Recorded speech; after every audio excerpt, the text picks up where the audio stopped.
On juge souvent l'addiction comme étant mauvaise, comme étant pas bonne, comme on la juge vraiment négativement. Et en fait, quand on fait ça, on s'empêche de voir les trésors cachés qu'il y a derrière l'addiction.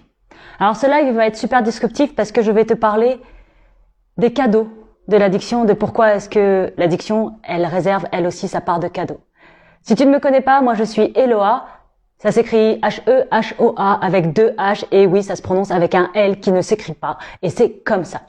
Et pourquoi est-ce que je te parle de l'addiction? Simplement parce que j'ai en effet ma mission de t'aider à te libérer de cette foutue addiction. Et c'est pour ça qu'aujourd'hui, je te parle de ça. Pourquoi est-ce que l'addiction, elle a des pouvoirs? Je vais te lister les 5 pouvoirs insoupçonnés de l'addiction, mais avant ça, je vais te dire un petit peu moi mon histoire. Il y a eu une époque où je jugeais vraiment l'addiction comme étant mal. C'était mal. Et dans le sens où c'était vraiment mauvais pour moi. J'étais très au clair que, c'était pas bon pour moi d'être une addict, c'était pas bon pour moi d'être enchaîné à une substance, enchaîné à une façon de faire, à une façon de me comporter qui ne m'apportait pas du bonheur, qui ne m'apportait pas un mieux-être, qui ne m'apportait pas la vie que je souhaitais. Et du coup, il y a un moment donné, je me suis rendu compte où j'avais vraiment l'impression de vivre comme étant prisonnière de mon propre esprit et de mon propre corps. Comme si moi, Eloa, j'étais incapable de faire autrement que ce que me dictait cette petite voix ou que ce que me dictait mon besoin, mon corps, ma compulsion. Je pouvais pas m'empêcher de fumer. Je me rappelle, il y a eu des époques où j'avais des angines, une angine, tu vois, l'angine bien costaud là où t'as la gorge, elle est énorme, t'arrives plus à respirer. Et pourtant ces jours-là, je pouvais pas m'empêcher de fumer.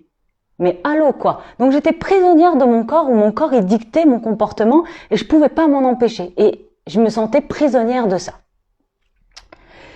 Et avec le temps, quand mon addiction elle a commencé à s'apaiser, à refluer, à devenir plus calme, j'ai commencé à entreapercevoir les cadeaux qu'il y avait derrière ces comportements addictifs.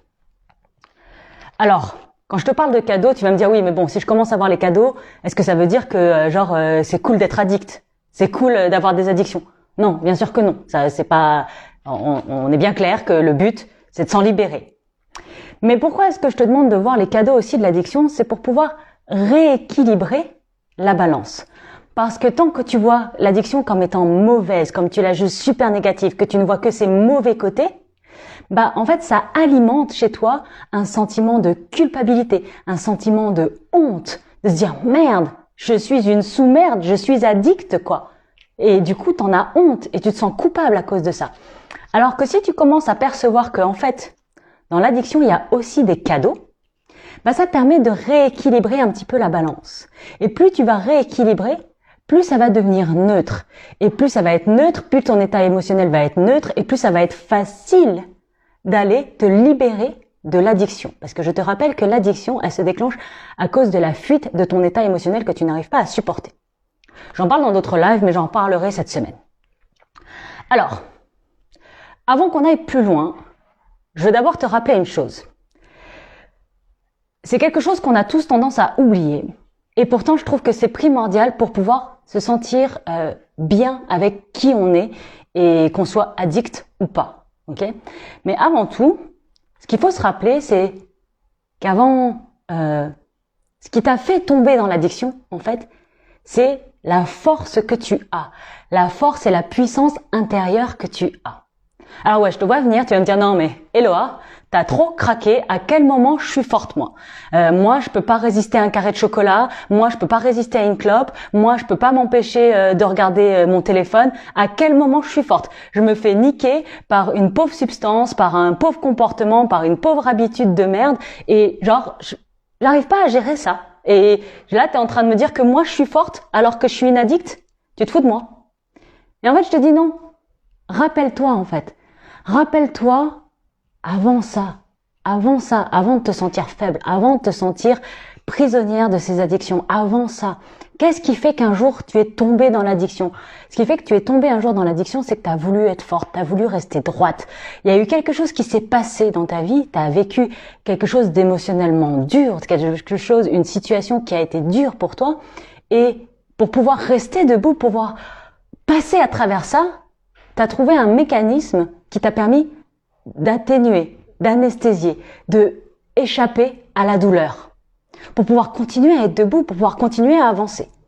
Sauf que ce mécanisme-là, de fuite, après c'est devenu une addiction.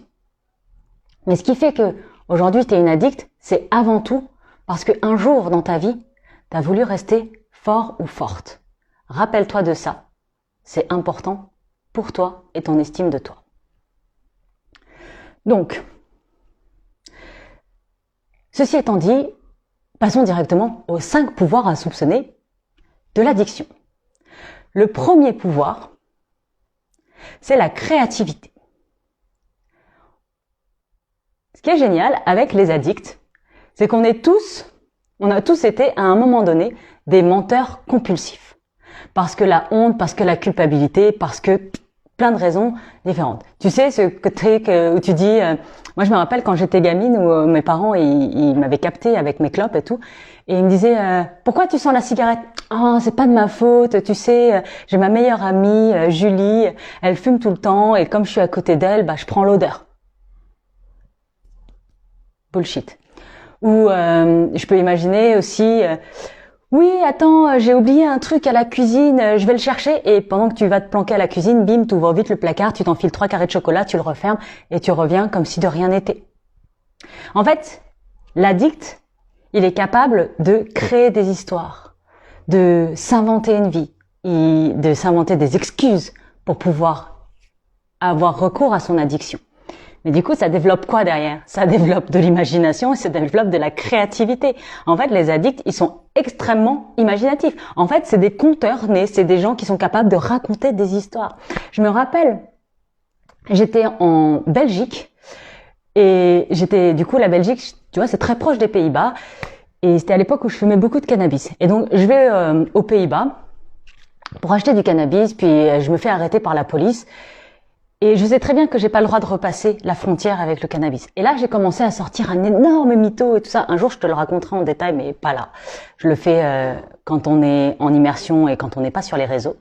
Et en fin de compte, l'histoire, elle a coulé de ma bouche tellement fluidement que les policiers, ils m'ont cru et que je suis repartie sans aucun problème. En fait, l'addiction te rend extrêmement créatif dans les histoires que tu peux inventer pour accéder à ton addiction. Le deuxième super pouvoir insoupçonné, c'est ta capacité à trouver des solutions et trouver des ressources. Je ne sais pas si tu t'en es rendu compte déjà de ça, mais à chaque fois que tu es arrivé en manque, que tu n'avais plus ton paquet de clopes, que tu n'avais plus ton paquet de Kinder Bueno, que tu n'avais plus ce truc-là, tu n'avais plus de batterie à ton téléphone quand tu es addict aux écrans, bah, étonnamment, tu trouves des solutions. Tu vas mettre en place quelque chose, tu vas trouver une solution. Tu vas trouver une solution. Il y a un truc qui va... moi, je me rappelle, une fois, je manquais de cigarettes. Ben, t'inquiète pas, hein. J'ai fait le tour des stations-service, elles étaient toutes fermées, j'ai galéré et tout ça. Ben là, j'étais plus timide. Hein. Je suis allée frapper chez mes voisins où ça sentait la clope pour leur demander s'ils pouvaient me dépanner une cigarette. Hein. Ah, des ressources de dingue, des ressources de ouf. Donc, ça te donne des ressources. La troisième chose que ça te donne, le troisième super pouvoir de l'addiction, c'est la capacité à planifier et à créer des budgets. Parce que une fois que tu as bien galéré par rapport à ton addiction, tu vas mettre en place des plans et des budgets pour éviter de revenir en manque un jour. Ça va se faire tout seul, tu vois. Tu vas créer un plan. Le quatrième super pouvoir, c'est un de mes préférés. C'est qu'en fait, c'est pas vraiment un super pouvoir, c'est un peu comme l'amour, la force dont on parlait au début, c'est l'intensité de l'amour. En fait, je crois que les addicts, c'est des gens qui aiment tellement fort, qui ont tellement d'amour en eux, et que cet amour-là, il est tellement grand qu'il peut pas être matché. On devient très créatif. Ouais, je te jure, Clara. J'imagine que c'est Clara. Mais en fait, cet amour-là, on a un cœur tellement grand que quand on vient dans le monde humain et qu'on vient avec notre grand cœur dans le monde humain, bah, en fait, il n'y a aucune équivalence. Rien qui peut nous aimer au niveau de ce qu'on aime. Et quand c'est comme ça, bah, en fait, c'est super douloureux, c'est super, ça te détruit, en fait, c'est super décevant. C'est comme si t'aimais grand que comme la terre et que en face, on t'amenait ça d'amour. Toi, t'aimes grand comme ça et en face, on te répond avec ça d'amour. C'est super douloureux. Et c'est ça qui fait. Mais en fait, du coup, ça veut dire quoi? Ça veut dire que si t'es un addict, t'as développé une capacité à aimer incroyable. La seule chose qu'il faut faire, c'est faire le deuil du fait que est-ce qu'on pourra t'aimer à cette hauteur-là? Bah, je sais pas. Je suis pas sûre, en fait. Moi, en tout cas, c'est quelque chose dont j'ai fait le deuil parce que j'ai l'impression que mon cœur, il est tellement grand que j'arrive pas à trouver cet équivalent-là dans le monde. Et où est-ce que je l'ai trouvé? Je l'ai trouvé plus dans la connexion avec plus grand, dans la connexion à moi et dans la connexion à tout, à l'humanité, au monde en fait. Il a fallu que j'apprenne à m'ouvrir à aimer tout plutôt que d'essayer d'aimer une personne parce que une seule personne, ça n'est jamais à la hauteur de ce que j'aime aussi intensément. Et le cinquième super pouvoir de l'addiction, j'ai envie de t'en parler. Alors, j'en ai la certitude grâce aux champignons, au cannabis, à la cigarette, donc aux substances plus. Maintenant, je pense que ça peut marcher avec aussi les addictions de comportement et les addictions de pensée et d'émotion. Je sais pas, c'est à vérifier. On verra ça avec le temps. Là, je peux pas te confirmer en fait, mais je sais qu'au niveau des substances, ça t'ouvre. C'est comme si, en fait, ça ouvrait la chimie de ton cerveau à d'autres réalités. Et ce qui est super intéressant, c'est que j'ai parlé avec d'autres personnes qui étaient addictes, qui avaient consommé, eux, par contre, plus des drogues plus dures ou plus psychotropes comme de l'ecstasy, comme de l'héroïne, comme du LSD. Et en fait, ces gens-là, avec cette consommation-là, c'est comme si ils avaient réussi à percevoir une autre réalité. Comme s'il y avait, ça ouvrait des portes. Tu sais, ça me fait penser à la chanson qui faisait « Mangez-moi, mangez-moi, mangez-moi, mangez-moi, mangez-moi, mangez-moi ». Et en fait, c'est ça, c'est que ça t'ouvre des portes sur d'autres dimensions, sur d'autres façons de voir le monde, et ça te reshape le cerveau à la manière dont tu perçois ton monde, il devient différent. Alors c'est pour ça qu'il y a plein d'artistes qui sont qui consomment des psychédéliques et tout ça, et là j'ai tendance à dire faites attention. Moi, j'adore les psychotropes. Je suis passionnée par les plantes médecines, mais dans la seule et unique mesure où les plantes médecines doivent servir de raccourci. En fait, c'est comme si tu utilises une plante médecine pour ouvrir une porte, pour te dire, regarde, la porte, elle existe, maintenant tu l'as ouverte, et après, c'est avec ton travail personnel et avec ta nature profonde que tu peux réaccéder à ce chemin-là et repasser la porte sans avoir besoin de recours à la substance. Ça, c'est très important pour moi parce que je pense que avec la méditation, avec le travail sur soi, on peut vraiment rentrer dans ces portes. C'est pour ça que c'est si douloureux quand ils redescendent. Ouais, exactement, parce que en fait, bah par exemple, la MDMA, qu'on appelle la médecine du cœur, c'est en fait quand tu prends de la MDMA, c'est comme si tu redescendais en fait ton esprit dans le cœur. Et donc tu perds toute notion de jugement, de bien, de mal, de morale. Et ce qui fait qu'en fait, tu es vraiment centré au niveau du cœur et tu peux voir les événements de ta vie, voir la vie de manière depuis le cœur, plus depuis l'espace de morale et de jugement. Et c'est beau, en fait. Si tu as déjà vécu ces états-là, c'est extraordinaire à quel point tu te sens vivant, à quel point tu te sens connecté, à quel point c'est incroyable, quoi. Et après, tu redescends dans ton état normal, d'humain. Et là, tu te rends compte que le monde, il est pas si beau que ça. Qu'il y a et tu retombes dans les jugements, et tu retombes dans la morale. Et c'est douloureux, et t'as pas envie. Et donc après, tu vas essayer d'aller retrouver cet état-là, et c'est ça qui va recréer la consommation. Et si tu deviens addict à cet état-là, tu vas consommer jusqu'à retourner à cet état-là tout le temps. Et c'est dommage, parce qu'en vrai, même sans consommer la substance, En fait, la substance, elle est pour te montrer que voilà le potentiel que tu peux atteindre. Et après, ton job, c'est de dire, OK, et maintenant, je vais le faire sans béquille. La substance, pour moi, c'est un peu les petits trous du vélo, tu vois. Les petits trous du vélo, c'est cool pour apprendre à faire du vélo. Mais une fois que tu sais faire du vélo, t'enlèves les petits trous. Bah, c'est pareil avec la consommation des psychédéliques, des psychotropes et des plantes médecine. Quand tu sais faire, t'as plus besoin et tu peux faire autrement.